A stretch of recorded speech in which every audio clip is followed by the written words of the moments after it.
Hey pre-calc kids, we're getting there. 2 more sections left to go.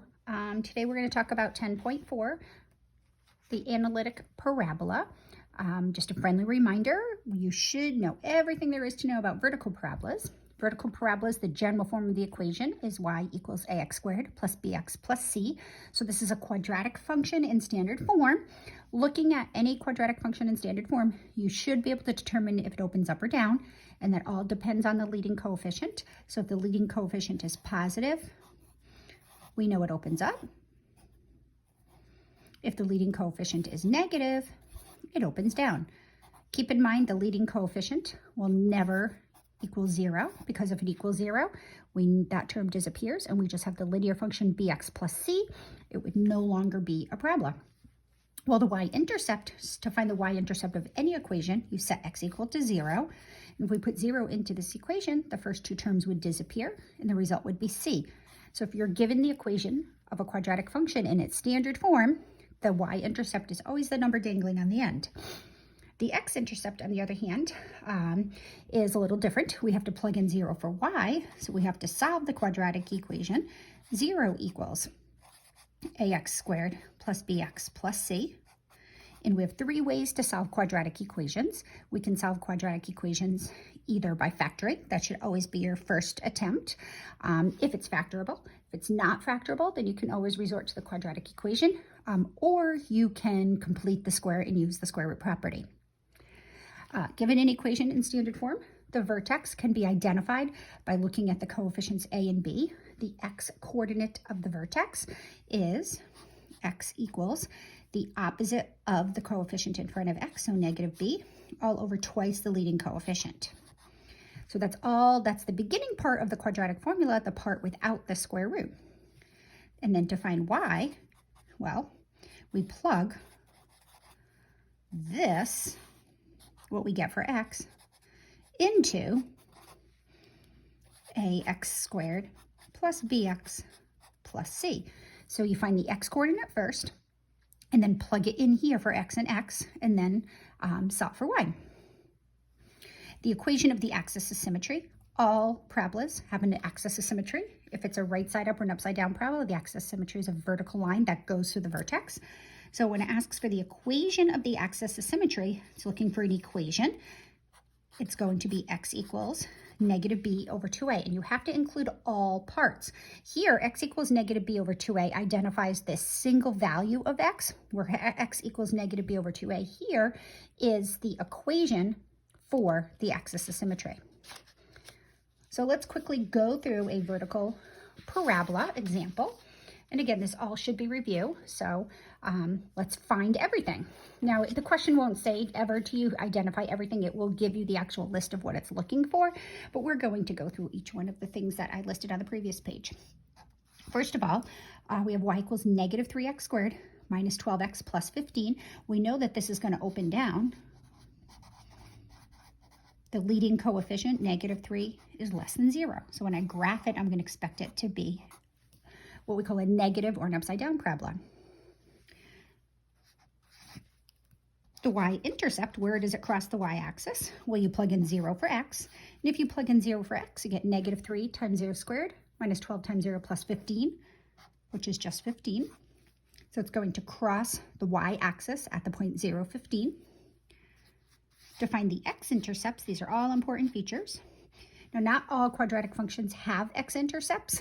If we have an upside down parabola and it falls below the x-axis, then there will be no x-intercepts. If we have a right side up parabola and it falls above the x-axis, there'll be no x-intercepts. And that's all determined by the solutions to solving the quadratic equation by setting the quadratic function equal to 0. So now you can use the quadratic formula here. I believe that this factors. I'm going to first take out the greatest common factor of negative 3 and see what's left. X squared plus 4x, and that will be minus 5 equals 0. Yep, and it does factor. Now, if it doesn't factor, you could use the quadratic formula or complete the square. This is going to be plus 5 minus 1. So that factors nicely. So this factor tells me that one of the x-intercepts is at negative 5, and the other x-intercept is at positive 1. All right, so the x-intercepts, well, just be careful, especially if you're entering in them on an online program.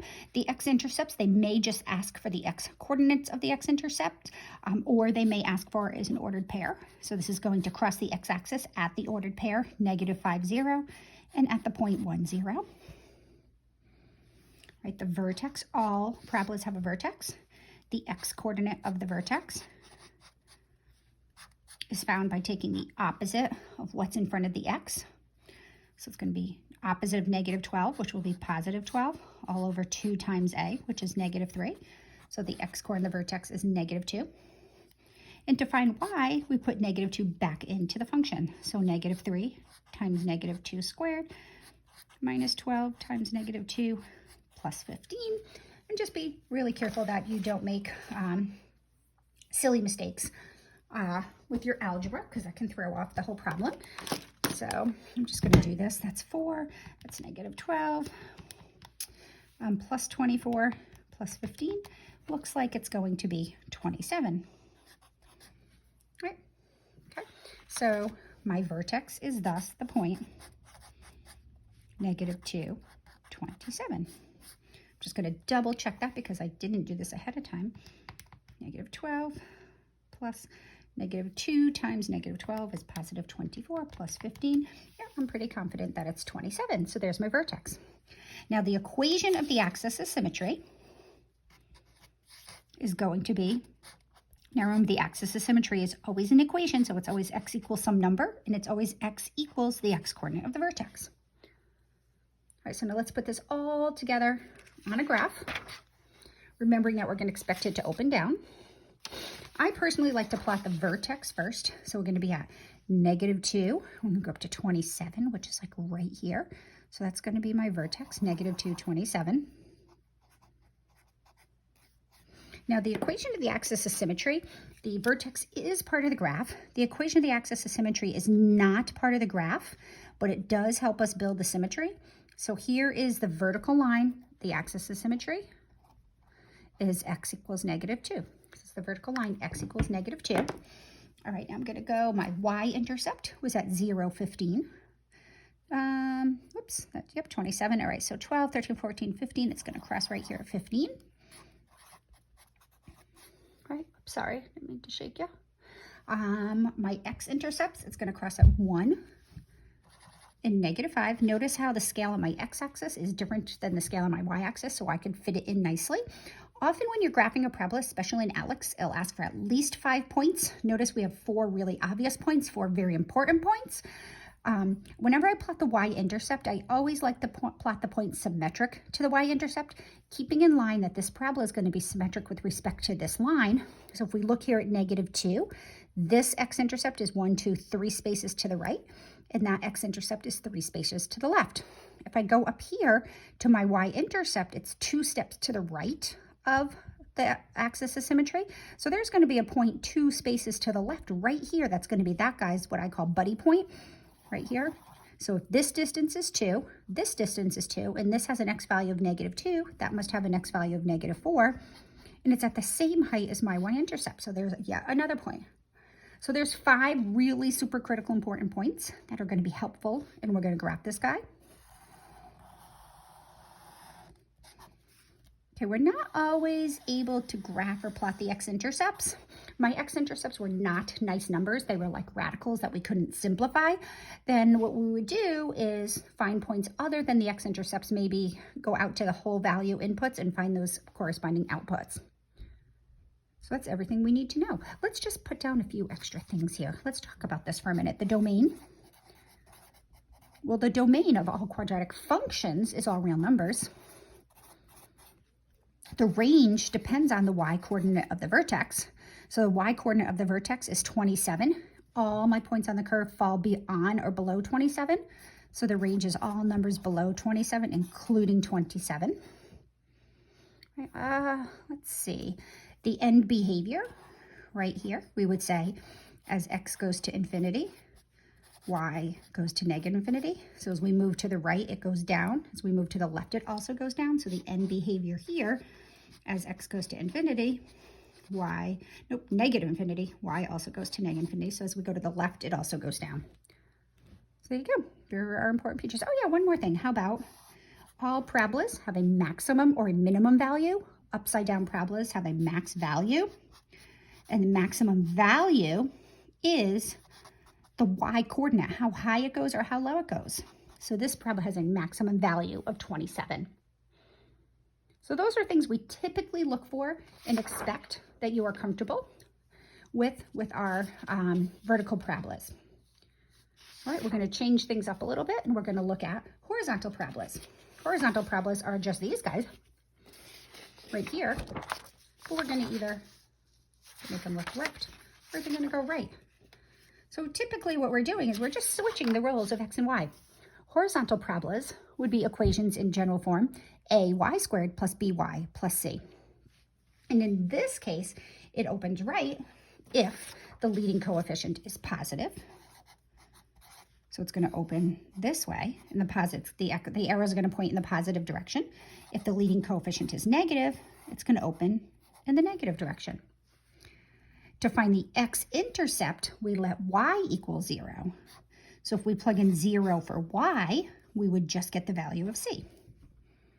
To find the y-intercepts, we would solve, we would set it equal to 0 and solve for y. 0 equals ay squared plus by plus c. Now be careful, vertical parabolas are functions, horizontal parabolas are not functions. So this will fail the vertical line test. It's still an equation. It's something we can graph and work with in calculus, but it's not a function. One input produces different outputs, and it fails the vertical line test. But that's okay. It's still an equation and still workable. The vertex, previously the vertex, we let the x coordinate be negative b over 2a, but we're just switching the roles of x and y here. So y is going to be negative b over 2a. And then to find x, you get x equals, and then you plug this into ay squared plus by plus c. So you just plug in whatever you get for y back into the equation, and you find the corresponding value of x. And lastly, the equation of the axis of symmetry. It's an equation. For vertical parabolas, our equation of axis of symmetry is a vertical line. For horizontal parabolas, it's a horizontal line. And it's just y equals the y coordinate of the vertex. That's it. All right, now let's see if we can apply this.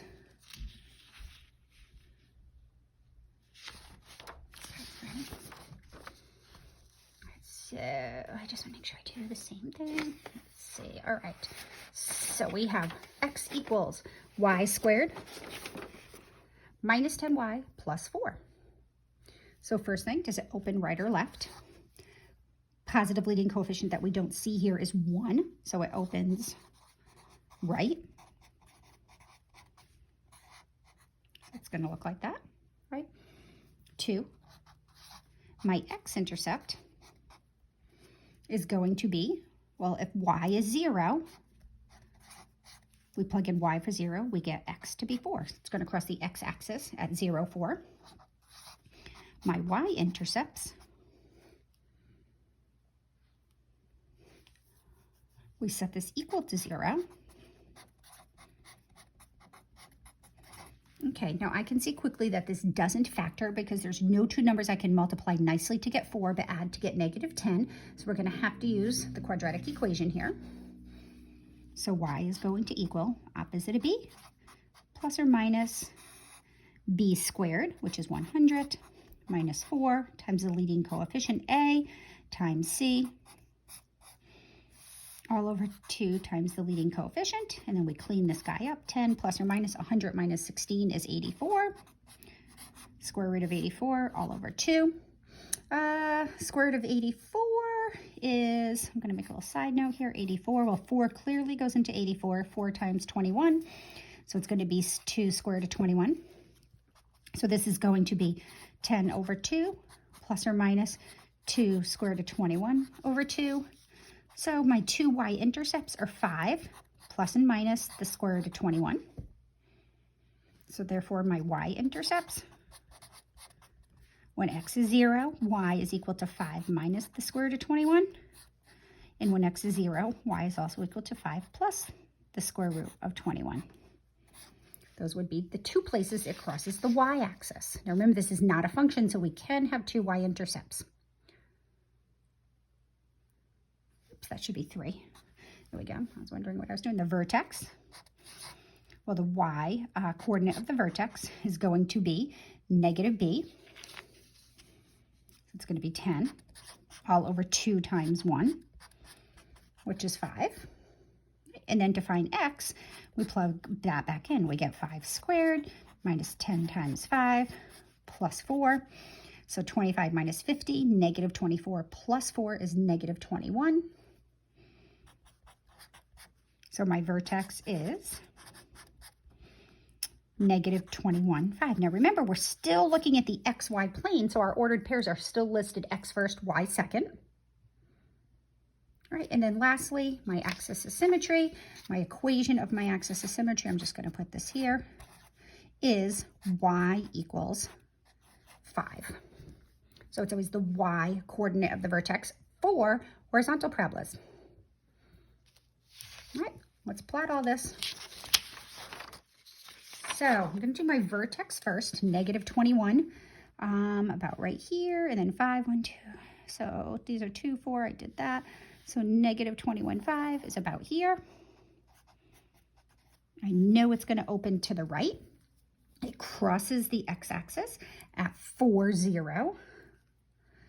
Right here, 4, 0. Now remember, we have our equation of our equiaxis of symmetry. So this is the line y equals 5. I'm going to put it over here because it's not part of the graph, but we can use it. And it's going to open this way.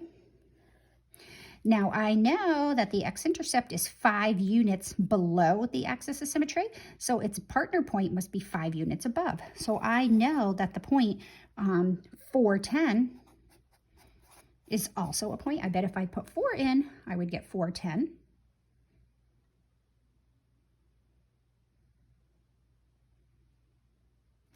So be careful if I put this up here. Notice I have to put 10 in for y. So y squared would be 100 minus 100 plus 4. That would give me the value for x.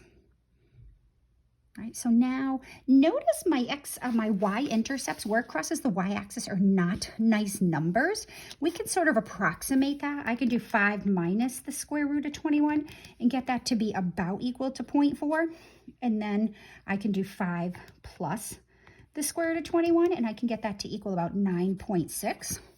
So I know it crosses at about 0.4 and 9.6, but that's not going to allow me in Alex, it's not going to allow me to use those numbers. So what you might want to do is say, well, pick values of y and make a little table of values. And in this case, we would pick our values of y first. I'm going to say y equals 1. If y equals 1, we get 1 squared minus 10, which would be negative 9, plus 4 would be negative 5. Whoops, I put that in backwards. Don't do that. If y is 1, x is negative 5. So we know at negative 5, we're going to be up here at positive 1. Right. So that is 4 units away, so I can go 4 units up here and use this point. So that would be 9, it'd be negative 5. And could also be for 9 if we put 9 in there. So put 9 in there, we get 81 minus 90, which is negative 9 plus 5 plus 4. And we get negative 5 again. So you were just going to have to, if your x-intercepts, you can't plot those on Alex, then you're just going to have to choose other values. Right here. And this is what it's going to look like. And it'll automatically graph that nicely for you in Alex. So a few things here. The domain here is what x is allowed to be. So the domain, notice all my x values are to the right of negative 21. So the domain would be negative 21 to infinity. The range, on the other hand, the range shoots off up forever and down forever. It's going to go negative infinity to infinity. Now, we don't typically talk about the maximum and minimum values here. I guess we could. We have a minimum value of x of negative 21, but we usually keep that for functions. So I'm not even going to go there. All see, is there anything else I want to tell you here? Oh, how do we graph this on our calculator? That's a good question. So let's go back. Let me write this. I'm going to say x is equal to y squared minus 10y plus 4. How do we graph this on our calculator? Well, most graphing calculators don't graph things that are not functions. When you go to y equals, it's y equals. Here we have x equals. So the real only way to graph these guys on a calculator is we have to solve for y. Now you have to be really careful here because there's an algebra error that students tend to make. All right, so how would we do this? There's two ways to do it. This is the right way to do it. You solve for y. So to solve for y,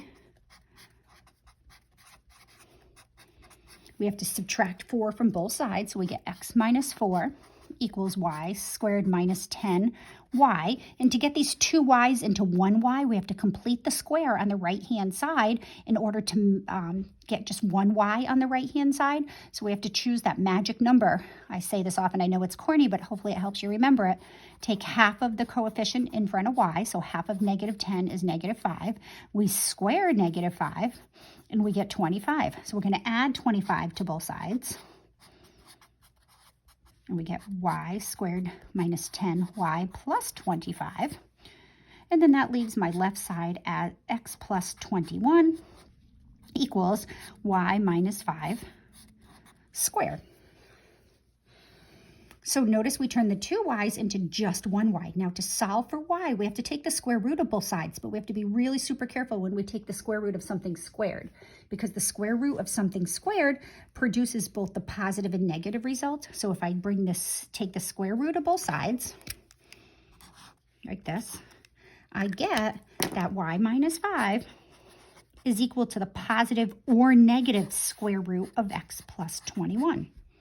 Then we bring the 5 over, and I get y equals 5 plus or minus the square root of x plus 21, which means y is either equal to 5 minus the square root of x plus 21, or y could be 5 plus the square root of x plus 21. And then we graph both of these. So let's put that in our calculator. I'm going to do 5 minus the square root of x plus 21. Can you see that? And then below that, I'm going to do, whoops, I didn't mean to do that. Don't throw a tangent in there. That will change the whole problem. There we go. And then I'm going to do 5 plus the square root of x plus 21. And close that parenthesis. Now I'm going to graph this, and I have a feeling, yep, I'm in the wrong rectangle. So let me go back to Zoom, Zoom 6. Right? Notice we're only seeing part of it, but if we go back to our graph, we notice that we went all the way to negative 21 on the left. So I want to make sure that I get that in my range. So I'm going to go back to window, and I'm going to go negative 25.